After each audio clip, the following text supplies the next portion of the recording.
سلام خدمت دوستان. با قسمت سوم آموزش تکنیک مدیتیشن در خدمتتون هستم.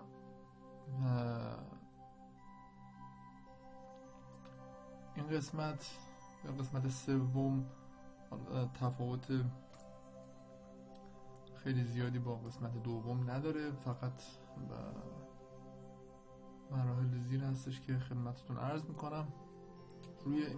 در این قسمت یا در این تمرینی که الان قرار هست به مدت 2 هفته یا بیشتر مدت زمان تمرین، صرفاً نیاز نیست که حتما 2 هفته باشه. شما میتونین 1 ماه 2 ماه، یعنی با توجه به اون ذهن خودتون میتونین اینها رو افزایش بدین و هیچ اصراری به این نیستش که رأس 2 هفته یا 14 روز شما حتما به مرحله بعدی برین. مثلا قسمت بعدی تمرین که حالا 4م هستش، بین 3 تا 6 ماه شما رو میتونید انجامش بدین و انتها نداره. و حالا قسمت در انتها یک سری مواردی هستش که خدمتتون توضیح خواهم داد که لازم هستش که از الان انجام بدیم برای قسمت 4م و مد نظر داشته باشید. خب اولین چند تا نکته حالا بگم خدمتتون با توجه به صحبتایی که دوستان کرده بودن و سوالی که در ذهنشون بود. این بود که بالا من خدمتتون عرض میکنم حالت نفس کشیدن بچه باید طبیعی باشه دوستان. نباید به این صورت باشه که حالا شما نفس عمیق بکشین یا نفستون رو کنترل کنید. نفس کشیدن باید به صورت طبیعی باشه. اگر در حین مدیتیشن شما بدنتون قسمتش کمرتون یا هر جای دیگه بدنتون، زانوتون مثلا درد گرفت، این در اصل مثل همون فکر میمونه، بعد مدیتیشن رو خراب میکنه و نمیشه که شما هم درد بکشین و هم مدیتیشن رو انجام بدین. مدیتیشن رو باید متوقفش کنین، حالتتون رو تغییر بدین. اگر در حالت نشسته است، اگر در حالت 4 زانو هستین میتونین بشین رو صندلی، یعنی منظور کلا تغییر بدین. حالا یا اینکه چند لحظه حالا استاپش کنین و دوباره انجام بدین و بدونین که نمیشه، یعنی بگیم حالا مثلا 10 دقیقه انجام بدین، 5 دقیقه رو با درد و این بدنمون حتما عادت میکنه. نه، بعضی مواقع هستش که در بدن حالا خارش‌هایی به وجود میاد، مثلا دستمون میخوره، گردنمون میخوره. اینا در اصل اون عکس العمل‌های ذهن و مغز ما هستش که دوست نداره که این تغییر درش به وجود بیاد، چون مدیتیشن در اصل باعث تغییرات در ذهن و مغز ماها میشه. و اینها حالا چون دوستان سوال کرده بودن که چجوری هستش، به چه صورتی هستش، به این صورت هستش که شما دیگه نمیتونین انجامش بدین، یعنی میتونین متوقف کنین. میتونین حالت نشستن رو سعی کنین که همون حالتایی که در قسمت اول توضیح دادم باشه، اما خب یه حالت ریلکس داشته باشه. و اگر که دیدین قسمت بدنتون درد میکنه، میتونین یا نمیتونین 10 دقیقه بشینین، میتونین مدیتیشن رو متوقف کنین و با حالت نشستن در همون حالتی که ریلکس ادامه بدین که فقط بدنتون کم کم به اون مدت زمان عادت کنه. برای زمان هم میتونین از تایمر استفاده کنین. خب تایمر یا ساعت یا چیزی رو جلوی چشمتون نداره، میتونه کاملا پشت سرتون باشه. خب وقتی خودش 10 دقیقه شد آلارم بزنه و شما متوجه میشین که 10 دقیقه شده. بعد از بعد زمانی هم ذهنتون خودش کم کم میتونه تشخیص بده. قسمت بعدی که حالا میخواستم توضیح بدم خدمتتون، پس یکی زمان بود، یکی حالت طبیعی نفس کشیدن بود و حالتهای در بدن. 2 قسمت دیگه میمونه که این رو در انتهای مدیتیشن خدمتتون عرض میکنم. خب تمرین 2 هفته سوم یا حتی بیشتر از 2 هفته در اینجا و در این قسمت ما کاری که انجام میدیم این هستش که ما فقط تمرکزمون رو میذاریم روی بازدم. ما دم و بازدم داریم و تمرکزمون رو میذاریم روی بازدم و خروج هوا از مجاری تنفسی که حالا اینجا شما فقط با بینی ما نفس میکشیم در طول مدیتیشن. به همون صورتهای قبلی چشم باز و به یک نقطه خیره میشیم و همه مراحل مثل قبلا هستش. هستش و فقط اینجا تمرکزمون رو میذاریم روی بازدم.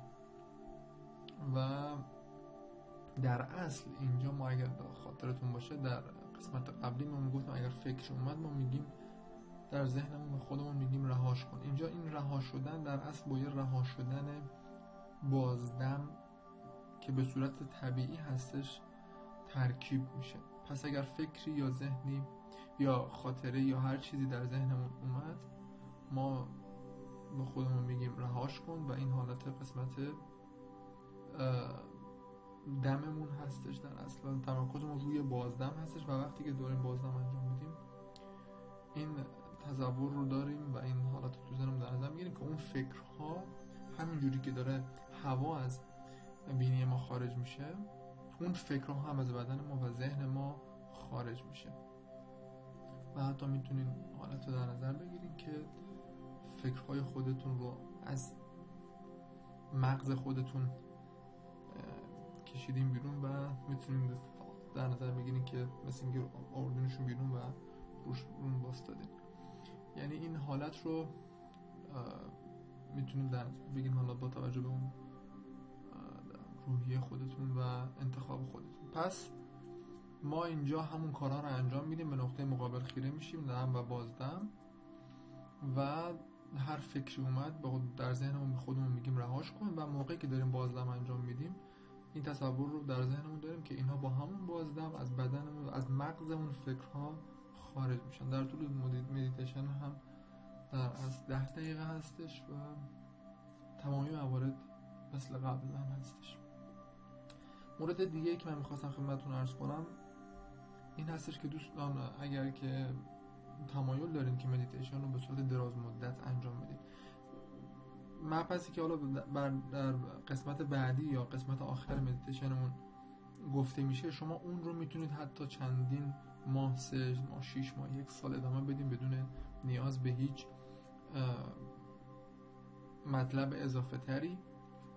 ولی به هر حال اگر که بخواید مدیتیشن رو به صورت حرفه‌ای تر انجام بدین در آینده برای ذهن و فکر شما تغییراتی ایجاد میشه که اگر شما مربی داشته باشین یا استاد یا با کسی در تماس باشین میتونن ایشون کمک کنن. من خودم استاد نیستم و نمیتونم حالا به هر حال از یه حدی بیشتر مشورت بدم و کمک کنم، اما خب کسانی هستن به هر حال در همه جای دنیا که استاد هستن در مدیتیشن و حالتهای ذهنی رو تجربه کردن و شما میتونید با اونها در تماس باشین و در نظر داشته باشین که به هر حال اگر بخواین این کار رو حرفه‌ای انجام بدین و واقعا تأثیرات بهتری بگیرین در آینده و شاید بعد از 3 ماه یا 6 ماه احتیاج هستش که با یک نفر و یا استاد تماس باشین و سوالاتتون رو یا مواردی که بهش برمیخورین رو از ایشون بپرسین. مثل این میمونه که شما یک ورزشی رو میتونین تمرین انجام بدین و توش مهارت داشته باشین به میزان کافی و میتونین اون رو حرفه‌ای انجامش بدین و وقتی میخواین اون رو حرفه‌ای انجام بدین حتما باید با استاد و یا شخصی در تماس باشین. و من قسمت آخری که حالا میخواستم خدمتتون عرض کنم، برای 2 هفته بعد لطفاً